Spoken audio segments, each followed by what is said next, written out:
Hi hello viewers, welcome to our channel war creations. ఈరోజు మనం simple and tasty కొబ్బరి తాలింపుని చేసుకోబోతున్నాం. దీనికోసం ముందుగా మనకి ఒక కప్పు పచ్చి కొబ్బరి తీసుకొని మిక్సీ జార్లో వేసుకోవాలి. కారానికి సరిపడా పచ్చిమిరపకాయలు, రుచికి సరిపడా ఉప్పు వేసుకోవాలి. ఈ మూడింటిని చాలా రఫ్గా గ్రైండ్ చేసుకోవాలి. వీడియోలో చూపిస్తున్నట్లుగా పలుకులుగా ఉండాలి. అప్పుడే రుచి బాగుంటుంది. తాలింపు కోసం కడాయి తీసుకొని అందులో కొద్దిగా ఆయిల్ యాడ్ చేసుకోవాలి.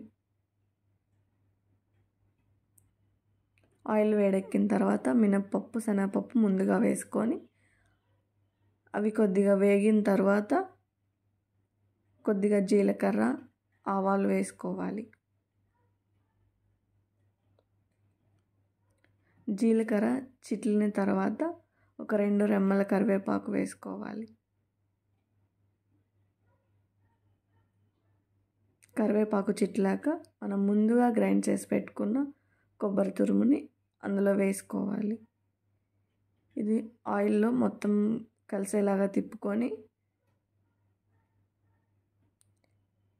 ఇందులో కొద్దిగా పసుపు యాడ్ చేసుకోవాలి. పసుపు వేసిన తర్వాత మొత్తం తిప్పుకొని ఒక 5 minutes అలాగే తిప్పుతూ ఉంటే మనకి టేస్ట్కి బాగుంటుంది. స్మెల్ కూడా వచ్చేస్తుంది వేగిన తర్వాత. ఇది రసంలోకి, రైస్లోకి, పప్పులోకి చాలా బాగుంటుంది.